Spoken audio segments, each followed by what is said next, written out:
हिरकिल शारोम ने उनके पास कुरैश के काफिले में एक आदमी बुलाने को भेजा, और इस वक्त ये लोग तिजारत के लिए मुख शाम गए हुए थे, और ये वो जमाना था जब रसूल अल्लाह सल्लल्लाहु अलैहि वसल्लम ने कुरैश और अबू सुफियान से एक वक्ती अहद किया हुआ था। जब अबू सुफियान और दूसरे लोग हिरकिल के पास अलिफालात पहुंचे जहां हिरकिल ने दरबार तलब किया था, इसके गिर्द रोम के बड़े बड़े लोग उलमा बुज़रा उमरा बैठे हुए थे। हिरकिल ने इनको और अपने तर्जुमान को बुलवाया, फिर इनसे पूछा कि तुम में से कौन शख्स मुद्दई रिसालत का ज्यादा करीबी अजीज है। अबू सुफियान कहते हैं कि मैं बोल उठा कि मैं उसका सबसे ज्यादा करीबी रिश्तेदार हूं।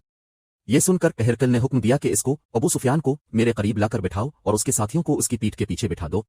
फिर अपने तर्जुमान से कहा कि उन लोगों से कह दो कि मैं अबू सुफियान से इस शख्स के यानी मोहम्मद सल्लल्लाहु अलैहि वसल्लम के हालात पूछता हूं। अगर ये मुझसे किसी बात में झूठ बोल दे तो तुम उसका झूठ जाहिर कर देना। अबू सुफियान का कौल है कि अल्लाह की किस्म, अगर मुझे ये गैरत न आती कि ये लोग मुझको झटलाएंगे तो मैं अब सल्लल्लाहु अलैहि वसल्लम की निस्बत जरूर गलत गोई से काम लेता। खैर, पहली बात जो हिरकिल ने मुझसे पूछी वो ये कि इस शख्स का खानदान तुम लोगों में कैसा है। मैंने कहा वो तो बड़े ऊंचे आली नसब वाले हैं। कहने लगा इससे पहले भी किसी ने तुम लोगों में ऐसी बात कही थी। मैंने कहा नहीं। कहने लगा अच्छा उसके बड़ों में कोई बादशाह हुआ है। मैंने कहा नहीं। फिर इसने कहा बड़े लोगों ने उसकी पैरवी इख्तियार की है या कमजोरों ने। मैंने कहा नहीं, कमजोरों ने। फिर कहने लगा इसके ताबेदार रोज बढ़ते जाते हैं या कोई साथी फिर भी जाता है। मैंने कहा नहीं। कहने लगा कि क्या आपने इस दवाई नबुव्वत से पहले कभी किसी भी मौके पर इसने झूठ बोला है। मैंने कहा नहीं, और अब हमारी इससे सुलह की एक मुकर्ररा मुद्दत ठहरी हुई है, मालूम नहीं वो इसमें क्या करने वाला है। अबू सुफियान कहते हैं मैं इस बात के सिवा और कोई झूठ इस गुफ्तगू में शामिल न कर सका। हिरकिल ने कहा क्या तुम्हारी इससे कभी लड़ाई भी होती है। हमने कहा कि हाँ। बोला फिर तुम्हारी और उसकी जंग का क्या हाल होता है।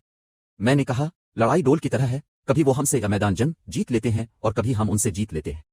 हिरकिल ने पूछा वो तुम्हें किस बात का हुक्म देता है।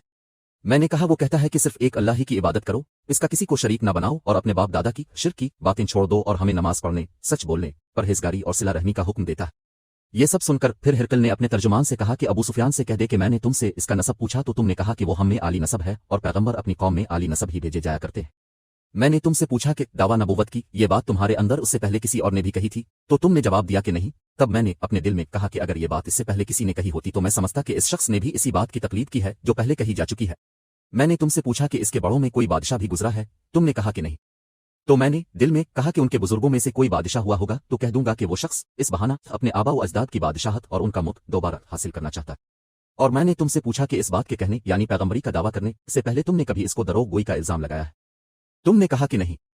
तो मैंने समझ लिया कि जो शख्स आदमियों के साथ दरोग गोई से बच्चे वो अल्लाह के बारे में कैसे झूठी बात कह सकता है। और मैंने तुमसे पूछा कि बड़े लोग उसके पीरू होते हैं या कमजोर आदमी। तुमने कहा कमजोरों ने इसकी इत्तिबा की है, तो दरअसल यही लोग पैगंबरों के मुत्तबीन होते हैं। और मैंने तुमसे पूछा कि इसके साथी बढ़ रहे हैं या कम हो रहे हैं। तुमने कहा कि वो बढ़ रहे हैं और ईमान की कैफियत यही होती है हत्ता कि वो कामिल हो जाता है। और मैंने तुमसे पूछा कि आया कोई शख्स उसके दीन से नाखुश होकर मुर्तद भी हो जाता है। तुमने कहा नहीं। तो ईमान की खासियत भी यही है जिनके दिलों में इसकी मसरत रीच बस जाए वो इससे लूटा नहीं करते। और मैंने तुमसे पूछा कि आया वो कभी अहद शिकनी करते हैं। तुमने कहा नहीं। पैगंबरों का यही हाल होता है, वो अहद की खिलाफ वर्जी नहीं करते। और मैंने तुमसे कहा कि वो तुमसे किस चीज के लिए कहते हैं। तुमने कहा कि वो हमें हुक्म देते हैं कि अल्लाह की इबादत करो, उसके साथ किसी को शरीक न ठहराओ और तुम्हें बुतों की परस्तिश से रोकते हैं, सच बोलने और परहेजगारी का हुक्म देते हैं। लिहाजा अगर ये बातें जो तुम कह रहे हो सच हैं तो अनकरीब वो इस जगह का मालिक हो जाएगा कि जहां मेरे ये दोनों पांव हैं। मुझे मालूम था कि वो पैगंबर आने वाला है, मगर मुझे ये मालूम नहीं था कि वो तुम्हारे अंदर होगा। अगर मैं जानता कि इस तक पहुंच सकूंगा तो इससे मिलने के लिए हर तकलीफ गवारा करता। अगर मैं इसके पास होता तो उसके पांव धोता। हिरकिल ने रसूल अल्लाह सल्लल्लाहु अलैहि वसल्लम वो खत मंगाया जो अपने धा कल्बी रजी अल्लाह अन्हु के जरिए हाकिम बसर के पास भेजा था, और इसने वो हिरकिल के पास भेज दिया था। फिर इसको पढ़ा तो इसमें लिखा था कि अल्लाह के नाम के साथ जो निहायत मेहरबान और रहम वाला है। अल्लाह के बंदे और उसके पैगंबर मोहम्मद सल्लल्लाहु अलैहि वसल्लम की तरफ से ये खत है शारोम के लिए। इस शख्स पर सलाम हो जो हिदायत की पैरवी करे। इसके बाद मैं आपके सामने दावत इस्लाम पेश करता हूँ। अगर आप इस्लाम ले आएंगे तो दीन व दुनिया में सलामती नसीब होगी। अल्लाह आपको दोहरा सवाब देगा, और अगर आप मेरी दावत से चरूगर्दानी करेंगे तो आपकी रियाया का गुनाह भी आप ही पर होगा। और ए अहल किताब, एक ऐसी बात पर आ जाओ जो हमारे और तुम्हारे दरमियान यकसा है, वो ये कि हम अल्लाह के सिवा किसी की इबादत न करें और किसी को इसका शरीक न ठहराएं, और न हम में से कोई किसी को अल्लाह के सिवा अपना रब बनाए।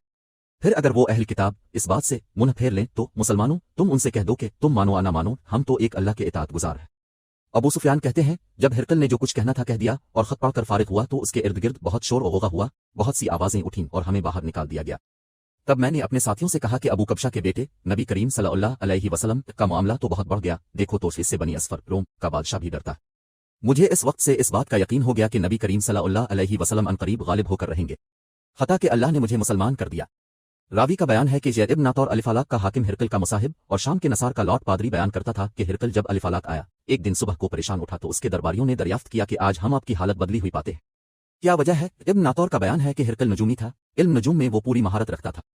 उसने अपने हम नशीनों को बताया कि मैंने आज रात सितारों पर नजर डाली तो देखा कि खतना करने वालों का बादशाह हमारे मुल्क पर गालिब आ गया है।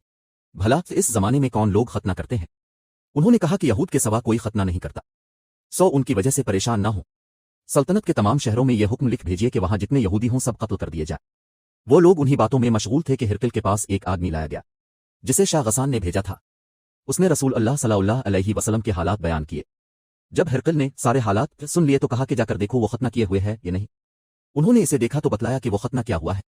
हिरकल ने जब इस शख्स से अरब के बारे में पूछा तो उसने बतलाया कि वो खतना करते हैं।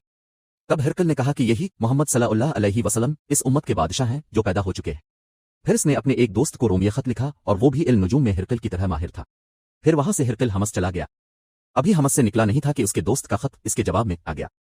इसकी राय भी नबी करीम सल्लल्लाहु अलैहि वसल्लम के ज़हूर के बारे में हिरकल के मुवाफिक थी कि मोहम्मद सल्लल्लाहु अलैहि वसल्लम वाकई पैगंबर है।